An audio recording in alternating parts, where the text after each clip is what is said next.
Hello po mga kapraps, dito tayo ngayon sa isang property na for sale at ito'y matatagpuan natin dito sa bayan ng Liliw, Laguna. Ito ay isang farmland.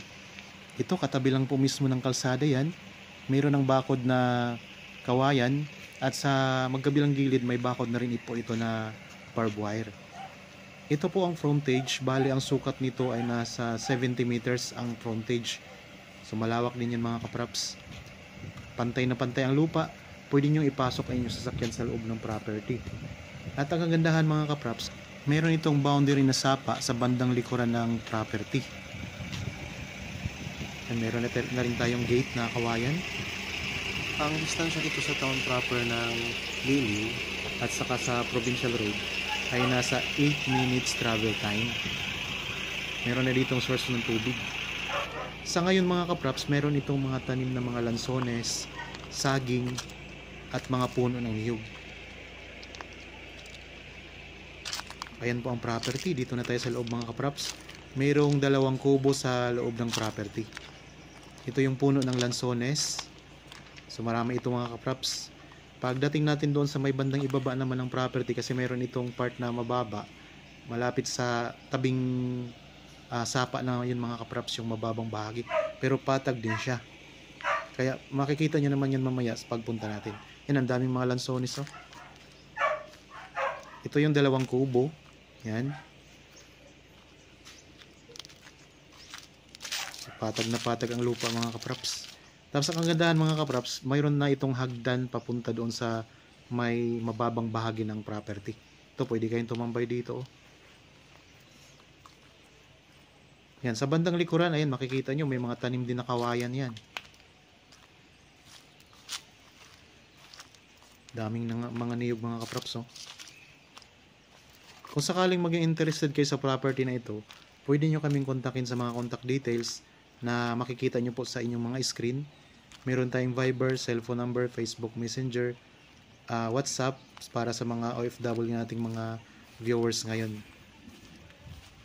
So yan, may income na rin po ito kasi yung niyog at saka lansones yan, mga namumunga na yan mga kapraps. Okay, pupuntahan natin yung ibabang bahagi ng property. So ito po yung sinasabi ko kanina na hagdanan. Tara po, punta tayo. So kung sakaling mabili nyo ito mga kapraps, pwede nyo pa itong i-develop ang hagdan. Pwede nyo gawing semento, nasa inyo na po kung paano nyo i-develop itong property. Pwede kayo ditong maglagay ng resort o i-develop nyo as resort itong property. Pwede rin kayong maglagay o magtayo ng inyong rest house kasi maayos din po, aliwalas din po ang klima dito, malayo sa pollution at tahimik yung lugar mga kapraps.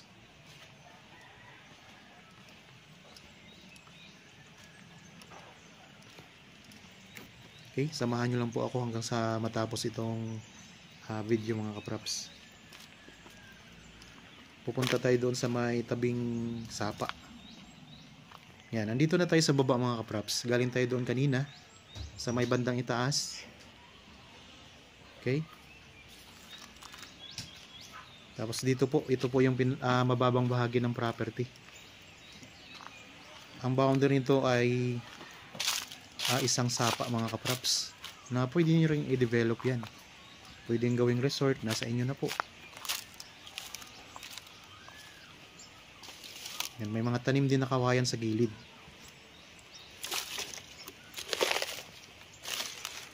Ito na po ang sapa. Palibot po yan, paikot yan mga kapraps.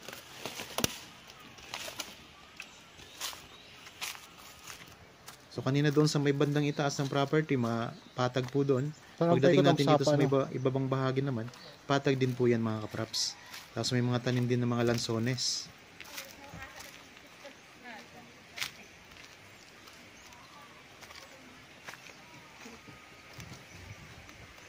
Yan, puntahan natin ang sapa.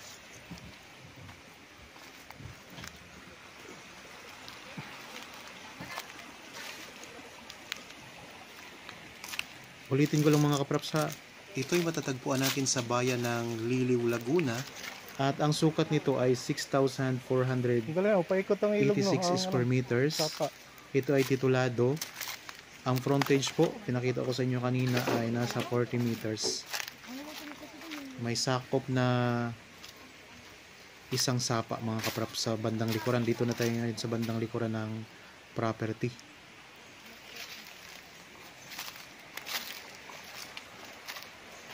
Yan. Kita nyo naman mga kapraps, doon tayo kanina sa bandang gilid, tapos dito medyo paikot. Andito naman tayo, nandito pa rin yung ilog o sapa. Ayan, malinaw po ang tubig at tuloy-tuloy po ang agos niyan.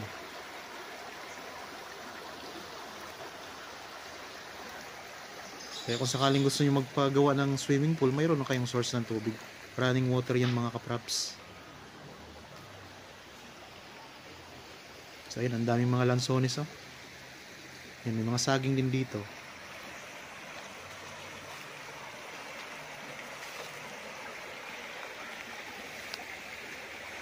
So marami tayong mga viewers o mga buyers na naghahanap ng property na may source ng tubig. So ito yun mga kapraps oh, napakaganda nito.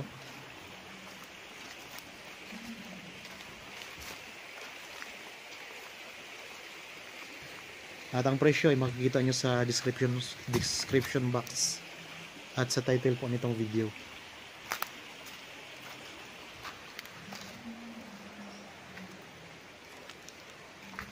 Yan, ito yung pinakasapa mga kapraps.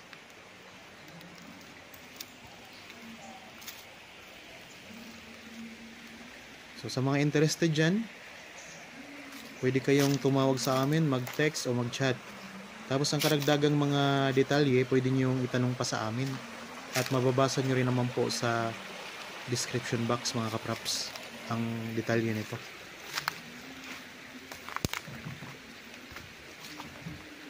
Yan, balik na tayo dito sa may mga lansones.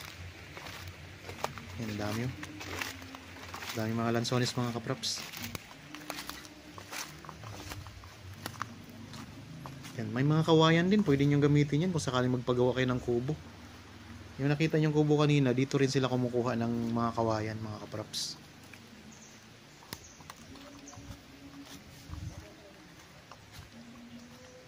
Yan, ang daming kawayan oh. Ngayon ko lang ito nakita.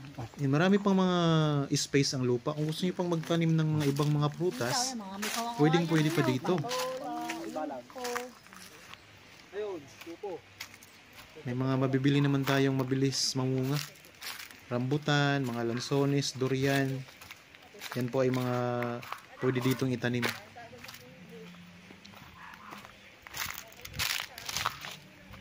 Kami rin mga puno ng niyog dito. Okay, balik tayo doon sa taas mga kapraps. Akyat tayo ulit.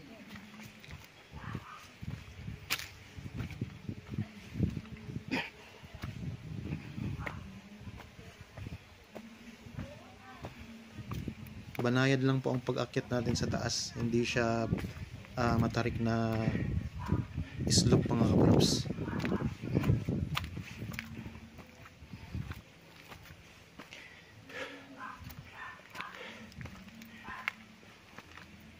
Okay, nandito na tayo ulit sa taas mga kapraps ng property.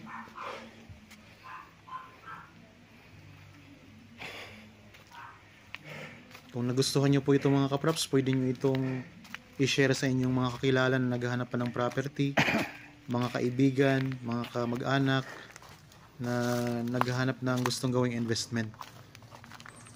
So isa ito sa magandang property mga kapraps na na-feature namin sa channel. Ito, pwede tayong tumambay muna dito. Yan. So, pwede ka magkape dito mga kapraps. Ang sarap sa pakiramdam, no? Tapos, ayan ang farm mo. Matatanaw mo. Nasa inyo kung saan nyo gustong magtayo ng rest house. Dito sa itaas o kaya pwede rin doon sa bandang ibaba.